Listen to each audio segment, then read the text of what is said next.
Good morning and welcome to the new edition, Better Thyself segment of Dr. Lamba's Awakening Call. We often see that the people are afraid of the word die. They think this is something which is not normal and something which shouldn't happen. As a matter of fact, sometimes when I watch people saying, he has kicked the bucket,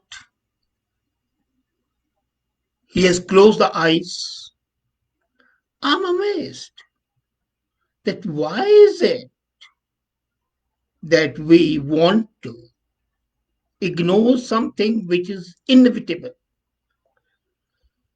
As a matter of fact, the reality is that the birth is not inevitable. It is dependent on biological randomness. And once born, nothing, not even taxation, is more certain than the fact that we are going to die. And despite its certitude, are more likely, because of this certitude, we invent many ways to talk about death without using the D word.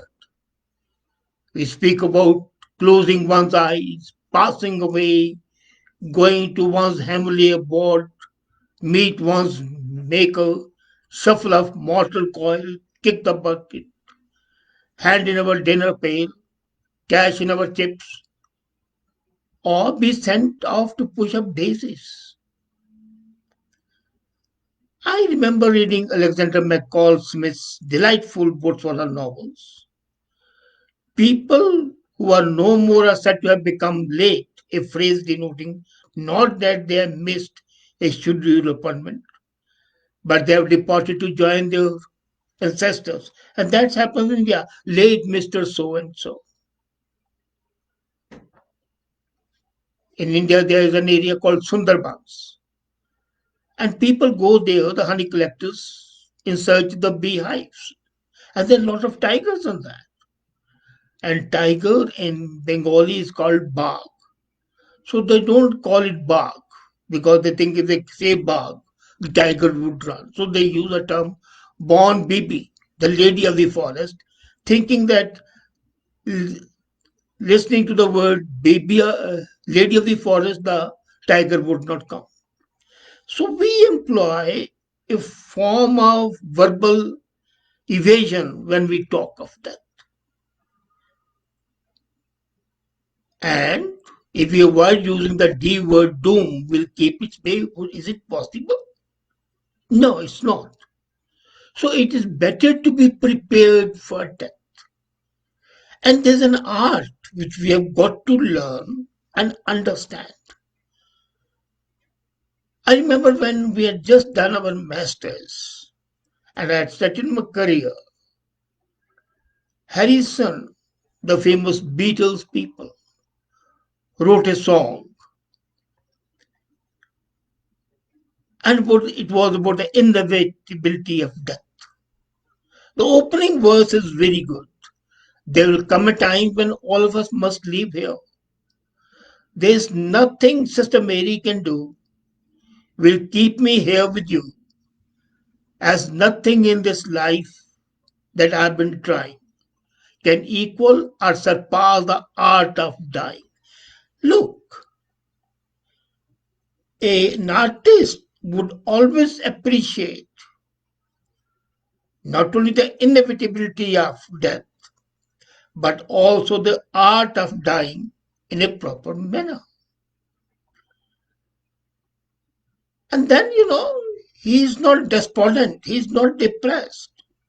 He goes on to say there'll come a time when most of us will return here, brought back by our desire to be perfect entity, living through a million years of crying until you realize the art of dying. So if we are going to realize the art of dying after millions of years, why not realize it today? Don't forget that death is life's greatest opportunity. This is a time when we must leave this world, and no amount of prayer and science can keep us here. But we truly are our authenticity, our reality of life. I remember in Bhagavad Gita, Krishna says, there never was a time when I did not exist, nor you, not all these things, nor in the future will any of us cease to be. So the realization of that this is a natural phenomenon, that this is something which is going to happen, we have got to ensure. And the art of dying is when we compare death like a painting than a sculpture. What happens is that a painting can be seen only from one side, monochrome. It's like the mausoleum grave walls, like the Berlin Wall, with the kids in West Berlin glamorized with graffiti.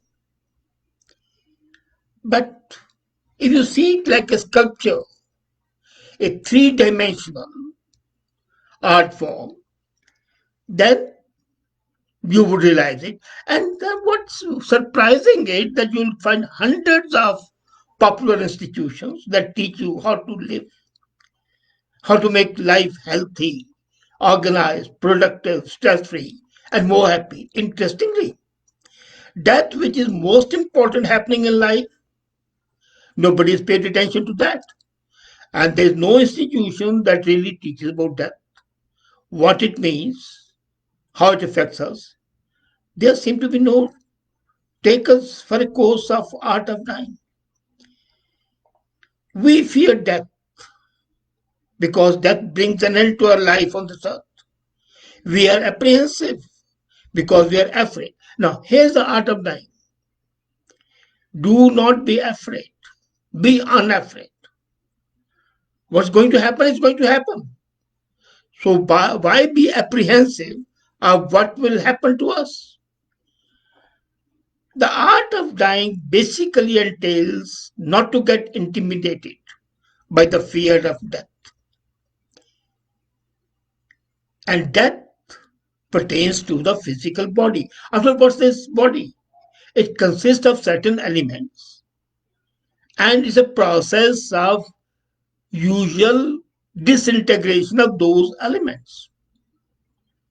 Even if I don't take up the recourse to the religious things, we have got to understand that the rituals of death are basically an effort to reduce the pain of separation.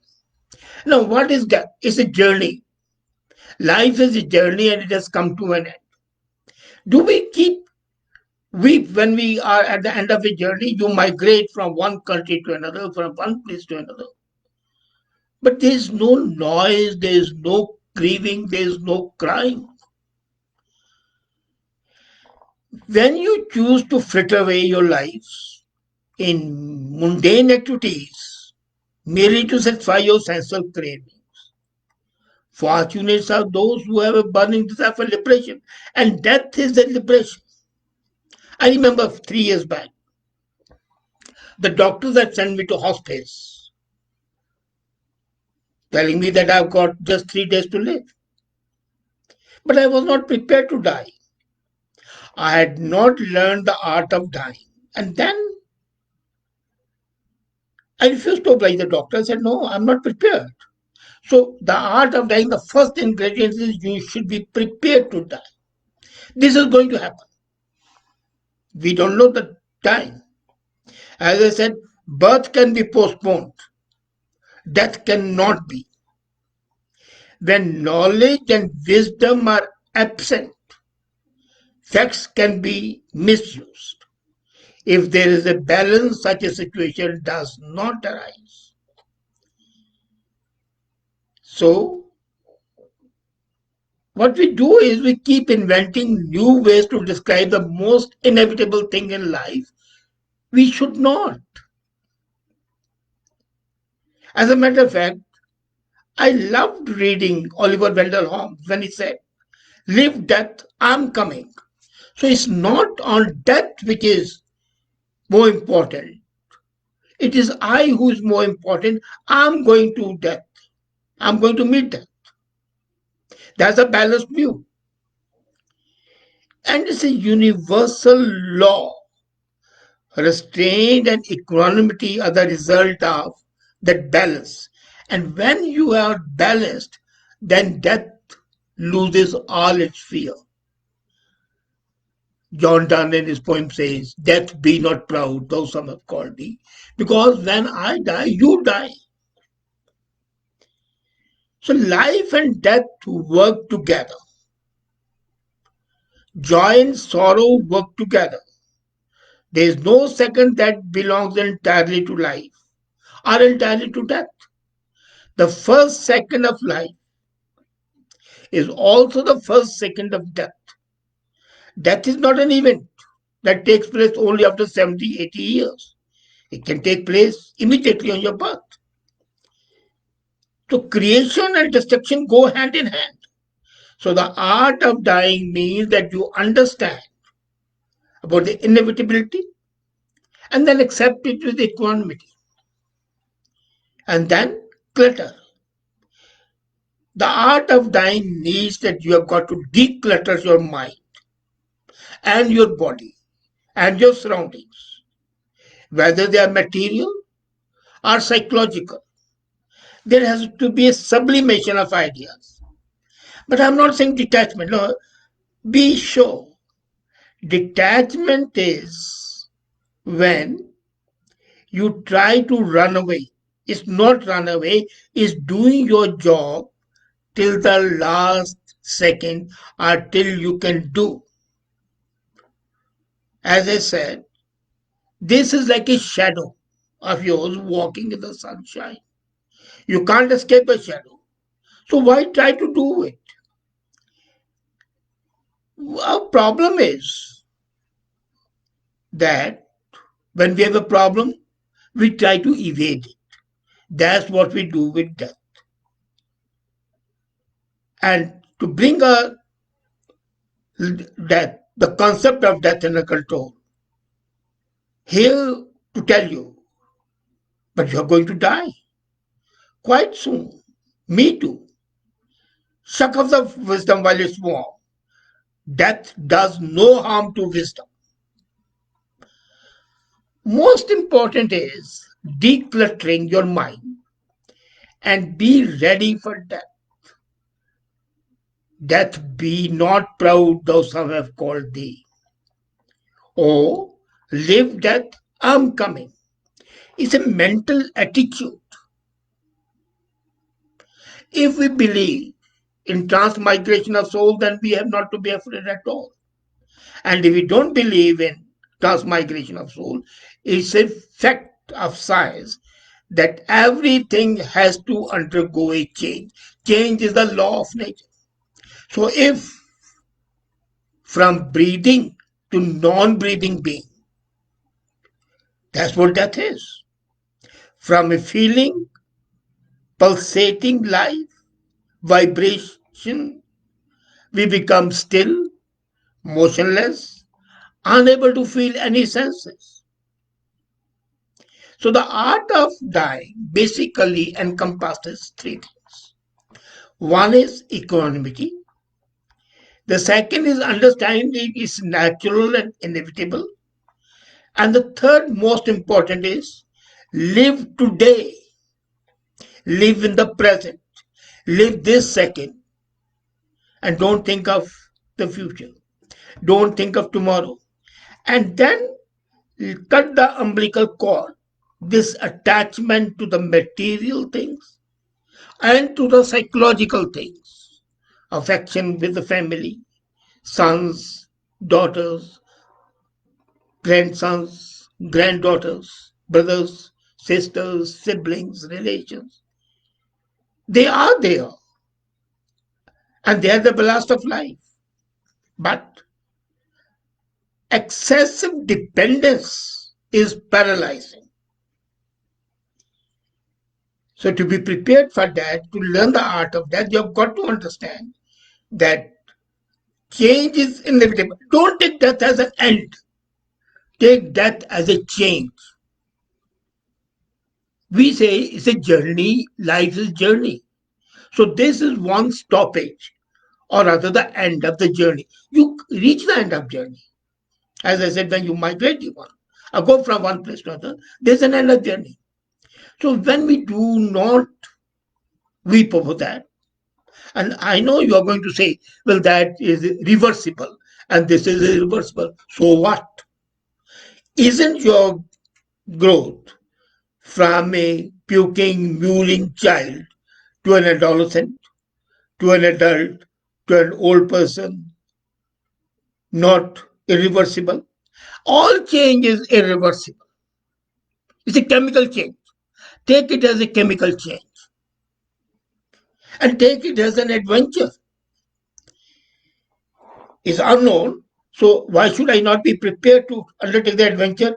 Maybe it shall be more enjoyable if the concept of the soul I believe, which I normally don't believe. If I believe that, okay, this is going to happen, this is going to happen, and I'm going into the dark, the woods are dark and deep, and I'm venturing into them. Should I go or should I not go? The question doesn't rise because that's not my choice. So if it's not choice, if it's a Hobson choice, why not accept it? So you need equanimity, balance of mind. You need something more, and that is you need to declutter physically, mentally, psychologically, and be prepared. Be prepared because that's what life is. Be prepared because that's what we are meant to be. Change. Change is always for the better. Let's not forget that. And if it's for the better, then why be afraid? Think about it. Thank you.